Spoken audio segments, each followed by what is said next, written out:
Yeah, good evening, one and all. Myself, Sachin Rajadhyaksha, lecturer in physics, Government Polytechnic Malvan.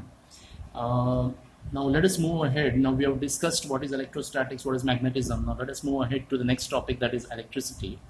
Now, there are some terms that you need to understand before we go into the details. What is electric current? See, electric current is the rate of flow of charge with respect to time. Now, charge, as you know, is indicated by letter small q. चार्ज हा आपण small q किंवा capital क्यूने indicate करतो. आणि rate of flow of charge म्हणजे एखाद्या वायरमधून किती चार्ज जातोय. आता मला सांगा, समजा for example me he wire घेतली, ए बी ही वायर आहे आणि त्या वायरला जर मी सप्लाय लावला, okay, if I connect a supply here, okay, this is the supply, this is positive terminal of supply, this is negative terminal of supply, right? So if I connect wire to this supply, naturally current will flow through this wire from positive to negative, as you know. आता मुळात ह्या वायरमधून current का flow होतो, तर ह्या वायरमध्ये कोणते charges आहेत की ज्याच्यामुळे करंट फ्लो होतो. तर basically this is a metal wire, okay, this is a metal wire and it contains free electrons. तर ते जे फ्री इलेक्ट्रॉन्स आहेत ते म्हणजे चार्जेस, ओके. आणि एखाद्या वायरमधून किती चार्जेस फ्लो होत आहेत एका पर्टिक्युलर टाईममध्ये ते सांगणारा नंबर म्हणजे electric current, okay. So as per this definition, electric current I is nothing but charge q divided by time t. See, it is nothing but the charge q divided by time t. I repeat, ही wire आहे A बी आणि ती wire आपण एका सप्लायला connect केली आहे. Supply जेव्हा आपण ऑन करू तर नॅचरली याच्यातून करंट फ्लो होणार. आता करंट फ्लो होतो याचा अर्थ काय, तर चार्जेस म्हणजे फ्री इलेक्ट्रॉन्स या वायरमधून फ्लो होत आहेत, एका ठिकाणून दुसऱ्या ठिकाणी जात आहेत आणि ते चार्जेस किंवा फ्री इलेक्ट्रॉन्स जे आहेत ते एका ठिकाणून दुसऱ्या ठिकाणी जात असल्यामुळे करंट फ्लो होतोय. तर करंट म्हणजे it is nothing but charge divided by time, okay. Now what is the unit of electric current. आता इलेक्ट्रिक करंट तुम्ही कशात मोजता. Electric current is named after the scientist ampere, okay, and as it is named after scientist, first letter in capital is written, okay. It is named after scientist, so first letter in capital is written, okay. So electric current is the rate of flow of charge with respect to time, okay, right. So okay, now the next term is what is called as resistance.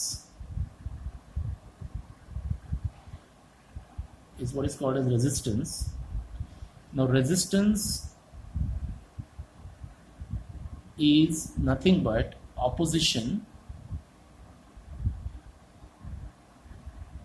It is opposition to the flow of current, okay, opposition to the flow of current.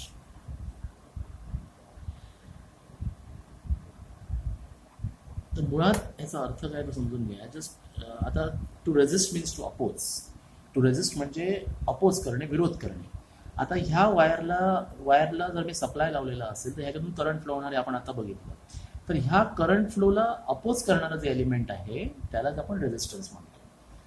आता तुम्ही एखादी मेटलची तार घेतली तर naturally त्याच्यातून current flow होणार, पण त्याचऐवजी जर तुम्ही प्लास्टिकची वायर घेतली, प्लास्टिक घेतलं किंवा रबर घेतला तर नॅचरली याच्यातून करंट फ्लो होणार. कारण का, तर मेटल हे गुड कंडक्टर आहे. मेटलमध्ये फ्री इलेक्ट्रॉन्स आहेत आणि म्हणून करंट फ्लो होतो. तेच तुम्ही प्लास्टिक घ्या किंवा रबर घ्या, त्याच्यात फ्री इलेक्ट्रॉन्स नाही आहेत, फ्री चार्जेस नाही आहेत, म्हणून करंट फ्लो होत नाही. तर इथे मेटल वायर जर असेल तर करंट फ्लो होतो. याचा अर्थ काय, तर ह्या वायरचा रेजिस्टन्स झिरो नसणार आहे. लक्षात घ्या, रेजिस्टन्स हा अतिशय कमी आहे, नेग्लिजिबल आहे, अत्यल्प आहे आणि म्हणून करंट जास्त फ्लो होतो. तेच जर तुम्ही प्लास्टिकची वायर घेतली किंवा रबर घेतला, ती रेजिस्टन्स हा फार जास्त आहे, म्हणजे करंट फ्लोला होणारा विरोध जो आहे तो फार जास्त आहे आणि त्याच्यामुळे करंट तिकडे कमी आहे. So it is nothing but the opposition to the flow of current, okay. So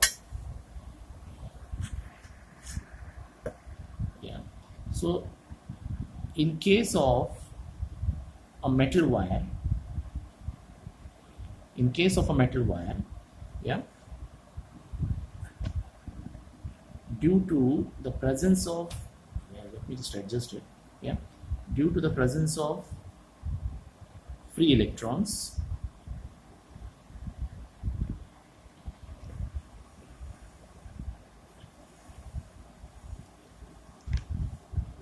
due to the presence of free electrons, resistance is negligible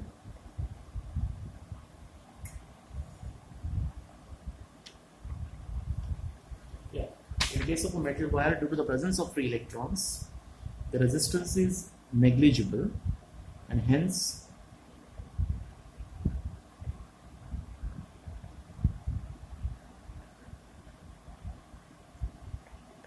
current is very high.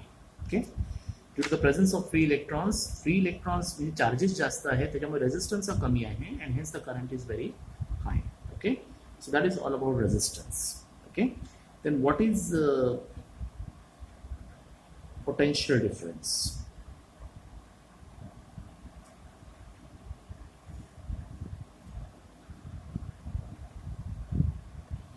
Potential difference, or it is also called as voltage.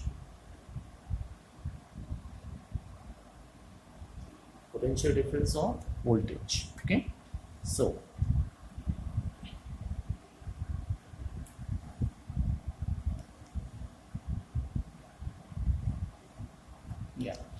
So आता कसं आहे लक्षात घ्या, इकडे ही wire आहे A बी, आणि ह्या वायरला तुम्ही सप्लाय लावलेला आहे. सप्लाय लावल्यामुळे याच्यातून करंट फ्लो होतोय. Okay, right. तर ह्या करंट ह्या वायरमधून फ्लो होत असल्यामुळे याच्या अक्रॉस काहीतरी एक व्होल्टेज तयार होणार, and that voltage is nothing but V, voltage of potential difference. आता पोटेन्शियल डिफरन्सचा अर्थ काय, तर ह्या पॉईंटचा पोटेन्शियल आणि ह्या पॉईंटचा पोटेन्शियल यातला फरक. Potential difference means difference in potentials किंवा पोटेन्शियल्स मधला फरक. तर ए पॉईंटचा पोटेन्शियल आणि बी पॉईंटचा पोटेन्शियल यातला जो फरक आहे that is nothing but potential difference. So you may write it like this: VA minus VB. VA is the potential at A and VB is the potential at B. आणि ह्या दोन पॉईंटच्या पोटेन्शियल्स मधला फरक difference that is nothing but potential difference B. Okay, right. So this is about potential difference, which is indicated by letter V. Okay, and okay, one more thing here: the unit of resistance is ohm. And here the unit of potential difference is volts.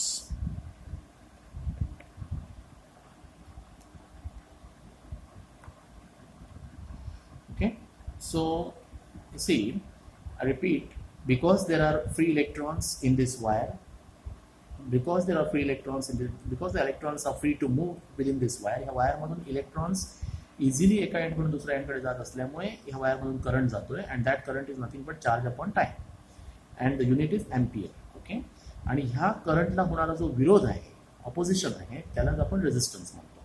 आता एखादी जर मेटलची तार असेल जर असेल तर naturally current हा त्याच्यातून फार जास्त असणार. करंट जास्त आहे याचा अर्थ रेझिस्टन्स कमी आहे. ओके, तर इथे आपण तेच लिहिलेलं आहे की in case of a metal wire, due to the presence of free electrons, त्याच्यात फ्री इलेक्ट्रॉन्स असल्यामुळे रेझिस्टन्स नेग्लिजिबल आहे, चार्जेस जास्त आहेत, रेझिस्टन्स नेग्लिजिबल आहे. रेझिस्टन्स नेग्लिजिबल आहे म्हणून करंट जास्त. Okay, unit of resistance is ohm, unit of potential difference of voltage is volt. Again, as you can see, current, unit of current named after scientist Ampere, capital. Unit of voltage named after volts, that scientist volt, that is why this capital V is there. Okay, right. Now, what is Ohm's law?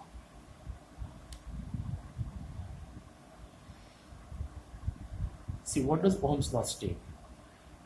It states that, I'll just try it. It states that provided the physical state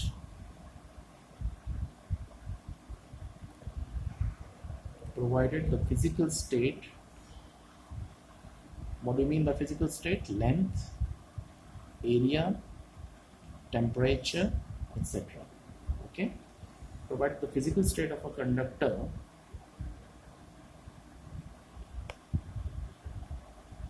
remaining the same, let me adjust it a bit here.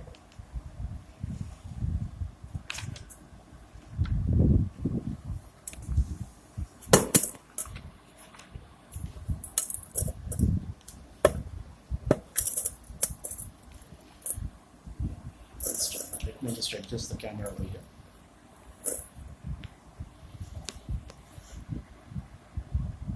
Yeah, remaining the same.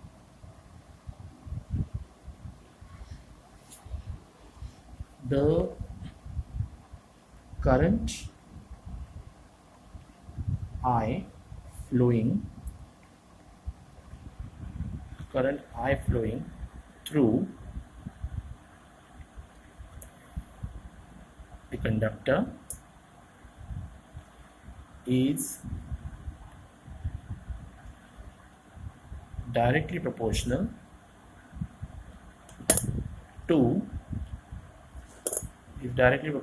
to the potential difference across it.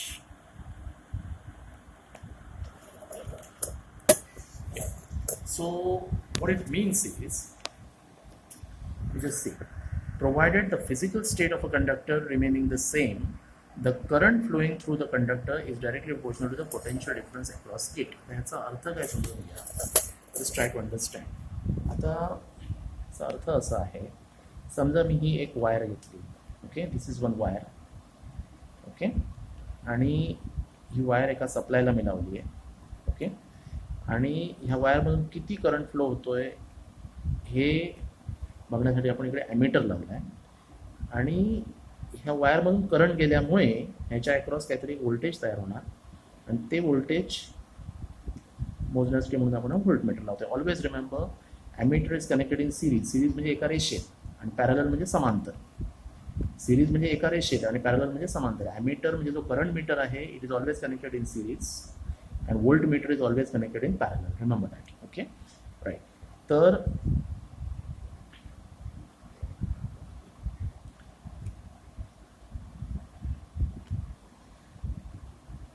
Okay, तर आता this is positive negative of supply. ही wire आहे. आता हा जो positive terminal आहे बॅटरीचा, that will go to positive of emitter, this is negative, okay, and yeah, it's negative positive, okay. So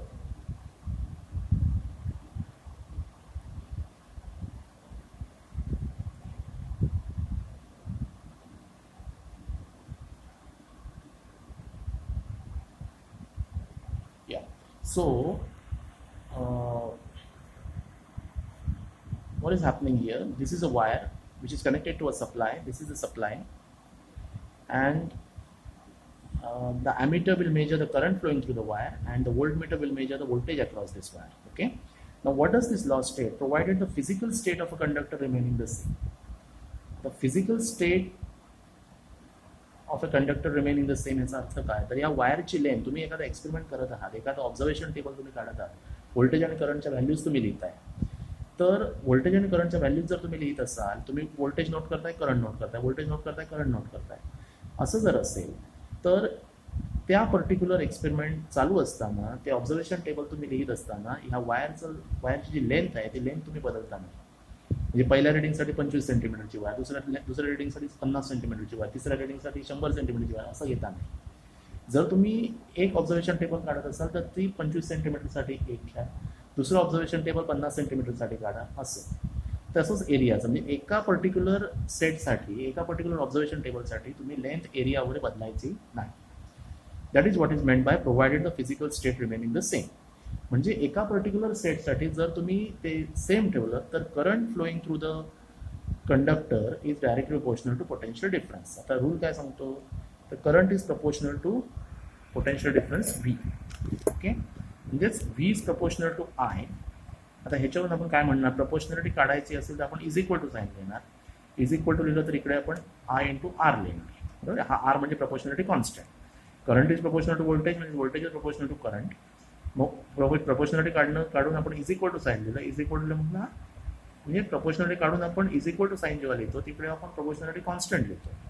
आता हा आर जो आहे, हा आर म्हणजे काय येणार? It is nothing but V upon I, आणि हा आर म्हणजेच resistance of the wire. R म्हणजेच resistance of the wire. I hope this is clear now. Okay, right. So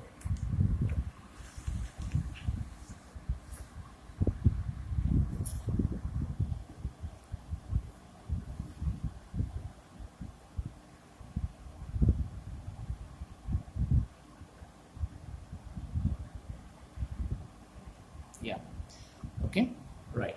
Now, yeah, this is basically the symbol of resistance. Remember, this is a symbol of resistance. Actually, I should have shown it here. This is resistance, okay? This is a symbol. Now, when the resistors are in series and when they are in parallel, what happens? That is something that we need to discuss here, okay? So, what I'll do is, I'll just divide the page into two parts. So, resistances in series, and I'll divide the page into two parts, okay? And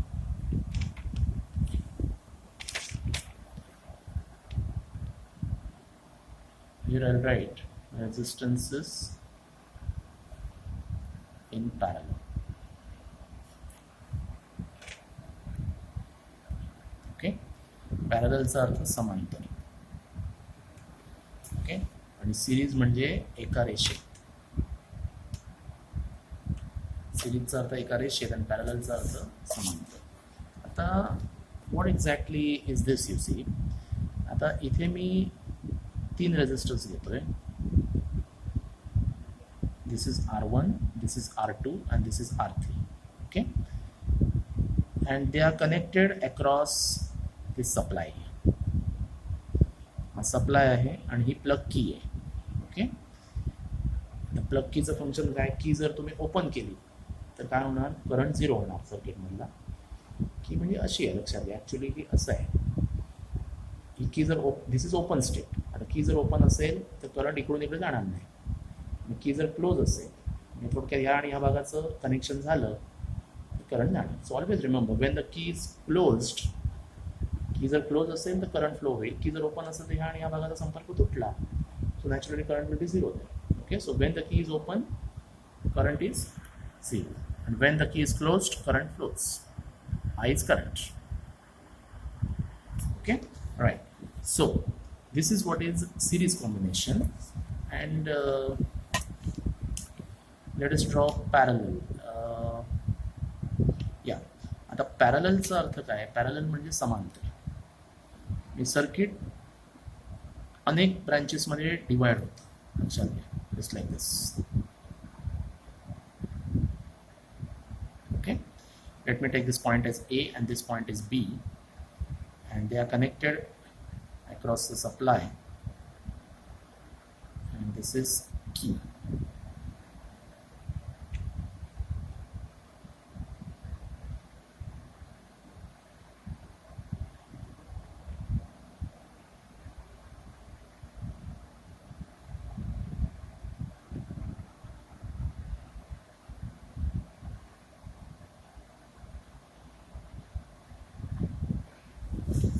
Okay, so let us discuss it for series first, resistances in series.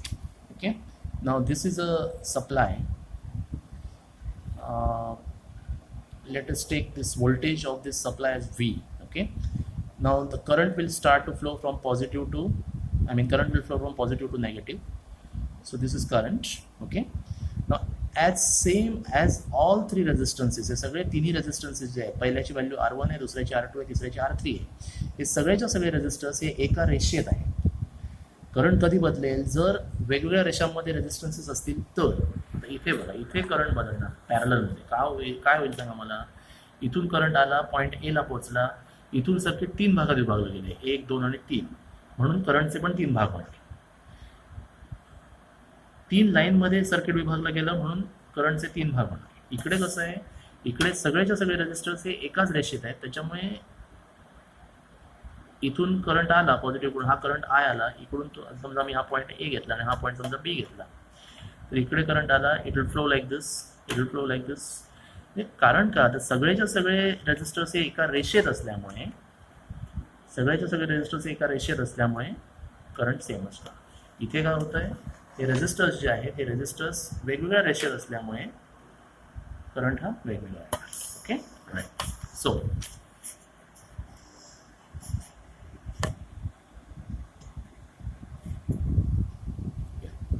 ना Ohm's law काय सांगतो तर voltage is equal to current into resistance. Okay I into R. आता इकडे current same जातोय. आता ह्या रेझिस्टरच्या अक्रॉस पहिल्या रेझिस्टरच्या अक्रॉसचं व्होल्टेज, दुसऱ्या रेझिस्टरच्या अक्रॉसचं व्होल्टेज आणि तिसऱ्या रेझिस्टरच्या अक्रॉसचं व्होल्टेज हे काय आहे आपल्याला बघायचं आहे. आता हे जे व्होल्टेज व्ही आहे हे व्होल्टेज 3 ह्या रेझिस्टरच्या अक्रॉस डिवाइड होईल. आता इकडे समजा मी हा पॉईंट सी घेतला, हा डी घेतला, तर कसं आहे लक्षात घ्या, R1 हा जो रेझिस्टर आहे तो ए आणि सीच्या मध्ये आहे, R2 आहे तो सी आणि डीच्या मध्ये आहे आणि R3 आहे तो डी आणि बीच्या मध्ये आहे. आता पॉईंट्स वेगवेगळे आहेत. R1 is connected between A and C, R2 is connected between C and D and R3 is connected between D and B. Points वेगवेगळे, ह्या 2 पॉईंटच्या मधलं व्होल्टेज वेगळं, ह्या 2 पॉईंटच्या मधलं व्होल्टेज वेगळं आणि ह्या 2 पॉईंटच्या मधलं व्होल्टेज वेगळं. मग समजा मी हे व्होल्टेज V1 घेतलं, हे व्होल्टेज V2 घेतलं आणि हे व्होल्टेज V3 घेतलं. Okay so let me just write, let V1, V2 and V3 be the voltages across R1, R2 and R3 respectively. Respectively म्हणजे अनुक्रमे. म्हणजे V1 is the voltage across R1, V2 is the voltage across R2 and V3 is the voltage across R3. आता थोडक्यात हे जे voltage V आहे हे या 3 भागात डिवाइड झालं आहे. म्हणून आपण काय लिहू शकतो, V1 plus V2 plus V3. Late me call this is equation number 1. आता ओहम्स लॉ नुसार, फ्रॉम ओहम्स लॉ, आता आपण ओहम्स लॉ जो बघितला, तर ओहम्स लॉने काय सांगितलं, पुढे बघा मी पुन्हा एकदा सांगतो, V is equal to IR, voltage बरोबर करंट इंटू रेझिस्टन्स. ओके मग तसंच आता इथे आपल्याला करायला लागेल, या पहिला जो रेझिस्टर आहे R1 त्याच्या अक्रॉसचं voltage V1 is equal to, आता तिन्हीमधून V1 बरोबर, V2 बरोबर आणि V3 बरोबर, आता व्होल्टेज बरोबर करंट इंटू रेझिस्टन्स. आता तिन्हीमधून जाणारा करंट हा सेम आहे I,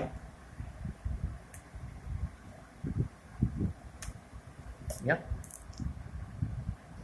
तिन्हीमधून जाणारा करंट जो आहे तो करंट सेम आहे.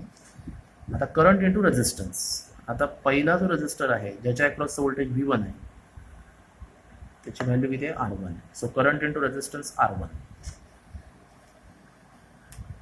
दुसरा आहे तो R2, current into resistance R2.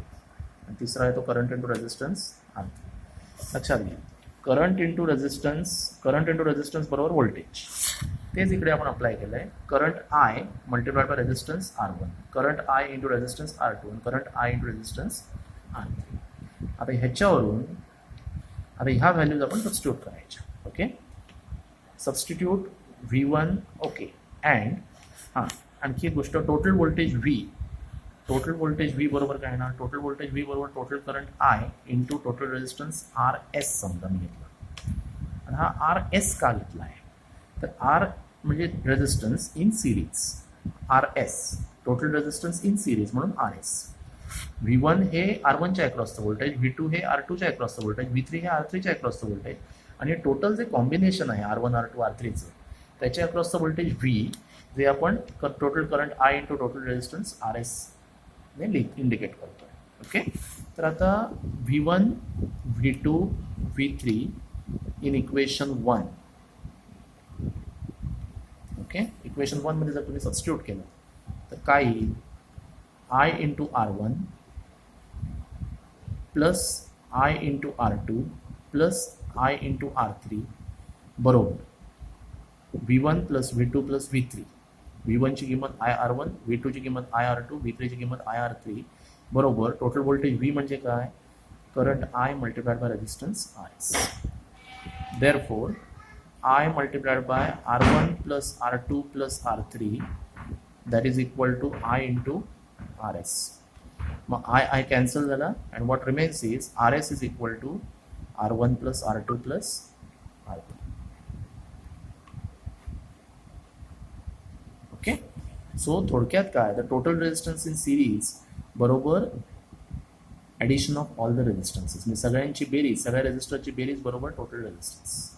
This is what. तुम्हाला समजा 3 रेझिस्टर सिरीजमध्ये दिलेले असेल आणि टोटल रेझिस्टन्स काढायला सांगितला इट इज व्हेरी सिम्पल. सगळ्यांची बेरीज करायची, सगळ्यांची addition, that will give the total resistance. आता समजा n रेजिस्टन्स असतील, n resistances are in series.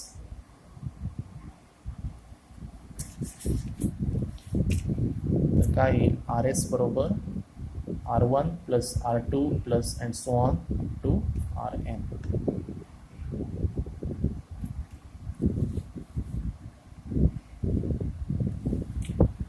Okay, so this is all about it. I'm repeating. See, 3 resistors एका रेषेत आहेत. एका रेषेत म्हणजे सिरीज, आणि इकडे जसं दाखवलं हे वेगवेगळ्या ब्रँचेसमध्ये जर सर्किट डिवाइड झालेलं असेल, वेगवेगळ्या रेषेत असतील, समांतर असतील, त्याला आपण पॅरलल म्हणतो. ओके, तर आता इथे सगळेच्या सगळे रेजिस्टर्स एका रेषेत आहेत, त्याच्यामुळे इथून करंट आला, करंट I तो सगळ्या रेजिस्टर्समधून सेम राहणार, कारण हे सगळे एका रेषेत आहेत म्हणून. बी पॉईंटला पोहोचणार, बी कडून तो असा येणार आणि इकडे येणार, इकडे तुमचं सर्किट पूर्ण झालं. तर हे जे टोटल व्होल्टेज आहे ते 3 भागात विभागलं जाईल, जेणेकरून V1 हे R1 च्या अक्रॉस, V2 हे R2 च्या अक्रॉस आणि V3 हे R3 च्या अक्रॉस. मग V1, V2, V3 with the voltages across R1, R2, R3 respectively म्हणजे अनुक्रमे. V बरोबर V1 plus V2 plus V3. Ohms लॉनुसार V1 बरोबर current V1, V2, V3, current voltage बरोबर काय, परत इकडे दाखवतो, व्होल्टेज बरोबर करंट इंटू रेजिस्टन्स. इथे काय येईल, current into resistance R1, current into resistance R2 आणि करंट इंटू रेजिस्टन्स R3. म्हणून I R1 V2 बरोबर IR2, V3 बरोबर IR3, आणि हे जे टोटल व्होल्टेज जे आहे V, टोटल व्होल्टेज बरोबर total current into total resistance. Total current आहे I आणि टोटल रेजिस्टन्स RS. ह्या सगळ्या ज्या किमती आहेत V1, V2 आणि V3 च्या, ह्या सगळ्या फर्स्ट इक्वेशन मध्ये टाकल्या. You got this. Okay, I common काढला आहे तिघांमध्ये. I got this R1 plus R2 plus R3 that is equal to IRS. So RS बरोबर R1 plus R2 plus R3. आता इथे 3 रेजिस्टन्स जर असतील, मी थोडक्यात काय, तर रेजिस्टन्स इन सिरीज बरोबर सगळ्यांची बेरीज, addition of all resistance is equal to total resistance. आता असे जर n रेजिस्टन्सेस असतील तर काय होणार, तर समजा 10 रेजिस्टन्सेस असतील, हे R10 पर्यंत येणार, 15 असतील तर R15 पर्यंत येणार. म्हणून जर n रेजिस्टन्सेस असतील तर R1 plus R2 and so on up to. Okay, थोडक्यात सगळ्या रेजिस्टरची बेरीज बरोबर टोटल रेजिस्टन्स. Okay, right. आता इथे पॅरललमध्ये काय होईल ते लक्षात घ्या. पॅरललमध्ये काय होणार, हे रेजिस्टर्स जे आहेत, फरक लक्षात घ्या, इकडे हे सगळे एका रेषेत होते, आता इकडे एका रेषेत नाही आहेत, हे एकमेकाला समांतर आहे. आता हा पहिला रेजिस्टन्स मी R1 घेतोय, दुसरा R2 घेतोय, तिसरा R3 घेतोय. आता इकडे बघा, हे तिन्ही रेजिस्टन्स जे आहेत R1, R2, R3 हे 2 सेम पॉईंट्स A आणि B च्या मध्ये आहेत. फरक लक्षात घ्या, इकडे R1 हा AC च्या मध्ये होता, R2 हा CD च्या मध्ये होता, दिस इज C. ओके, R1 हा AC च्या मध्ये होता, R2 हा CD च्या मध्ये होता आणि R3 हा DB च्या मध्ये होता. पॉईंट्स 2 वेगवेगळ्या पॉईंट्सच्या मध्ये R1, R2, R3 होते, म्हणून हे व्होल्टेजेस ही वेगवेगळे आहेत. इथे कसं आहे, हे जे 3 रेजिस्टन्सेस आहेत हे सगळेच्या सगळे 2 कॉमन पॉईंट्सच्या मध्ये आहेत. आता 2 सेम पॉईंट्सच्या दरम्यान जरी तिन्ही रेजिस्टन्स 2 कॉमन पॉईंटच्या मध्ये जरी R1, R2, R3 असतील, तर हे जे काही टोटल व्होल्टेज आहे हे सगळ्याच्या सगळं व्होल्टेज या तिघांच्या अक्रॉस सेम येणार आहे. फरक लक्षात घ्या. ओके, पण करंट जो आहे, इकडे काय होतं, तिन्ही रेजिस्टर एका रेषेत असल्यामुळे करंट सेम होता, व्होल्टेजेस वेगवेगळे होते. इथे काय होणार आहे, इथे तिन्ही रेजिस्टर हे 2 कॉमन पॉईंटच्या दरम्यान असल्यामुळे, ओके, 2 कॉमन पॉईंटच्या दरम्यान असल्यामुळे तिन्हीच्या अक्रॉसचं जे व्होल्टेज आहे ते व्होल्टेज सेम येणार. पण आता करंट जो आहे तो करंट काय होणार, हा करंट पॉझिटिव्ह कडून असा करंट आला, पॉईंट A ला पोचला, पॉईंट A ला सर्किट 3 भागात विभागलं जाते, 1, 2 आणि 3. आता इथे जाणारा करंट हा I1, इथे जाणारा करंट हा I2 आणि इथे जाणारा करंट हा I3. आता हा I1 करंट इकडून असा जाणार, पॉईंट B ला पोहोचणार, I2 करंट इथून जाणार आणि B ला पोहोचणार आणि I3 करंट इथून जाणार आणि B ला पोहोचणार. आता ह्या पॉईंट B ला करंट आल्यानंतर इथे काय करंट येईल, हा I1 पण येतोय, I2 पण येतोय आणि I3 पण येतोय. म्हणजे थोडक्यात ह्या पॉईंटला येणारा करंट म्हणजेच काय, it is I1 plus I2 plus I3. Total जो करंट आहे इथे येणारा जो करंट आहे तो म्हणजे काय, तर ह्या तिन्ही करंट्सची बेरीज addition. Sum of all the currents arriving at this point B is equal to total current आहे. आता इथे आपण काय लिहिणार, ओके. तर आता मी जस्ट ट्राय इट हियर. या total current,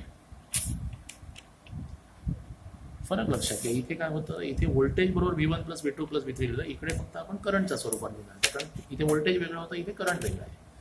current I is equal to I1 plus I2 plus I3.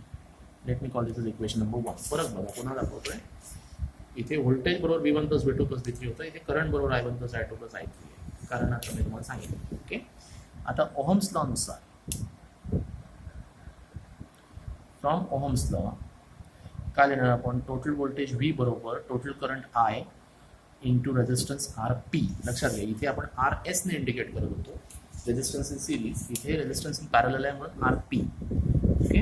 आता हा पहिला जो रेजिस्टन्स आहे R1, त्याच्या अक्रॉसचं व्होल्टेज कसं लिहिणार, voltage across R1, voltage across R2 आणि व्होल्टेज अक्रॉस R3. आता तिन्ही रेजिस्टन्सेस R1, R2, R3 हे दोन सेम पॉईंटच्या दरम्यान असल्यामुळे तिन्हीच्या अक्रॉसचं व्होल्टेज हे सेम आहे. So it is V here everywhere, okay. या सो आता पहिल्यातला जो करंट आहे R1 म्हणून जाणारा करंट I1 आहे इंटू रेजिस्टन्स R1, ओके. हा दुसरा जो रेजिस्टन्स आहे R2, त्याच्यातून जाणारा करंट I2 आहे, रेजिस्टन्स R2. आणि तिसरा जो आहे त्याच्यातून जाणारा करंट I3 आणि रेजिस्टन्स R3, ओके. राईट. आता देअरफॉर I बरोबर, ह्या इक्वेशन वरून I बरोबर काय येणार, V upon RP, isn't it. It is V upon RP. I1 बरोबर या इक्वेशनवरून काय येईल, I1 बरोबर V अपॉन R1, राईट. हा R1 इकडे मल्टिप्लिकेशनमध्ये आहे, इकडे खाली आला की तो डिनॉमिनेटर डिव्हिजनमध्ये जाणार, बरोबर आहे. I1 बरोबर काय येणार, हा R1 गुणाकारात जो आहे तो इकडे आल्यावर डिव्हिजनमध्ये येईल, V अपॉन R1. I2 बरोबर V अपॉन R2 आणि I3 बरोबर V अपॉन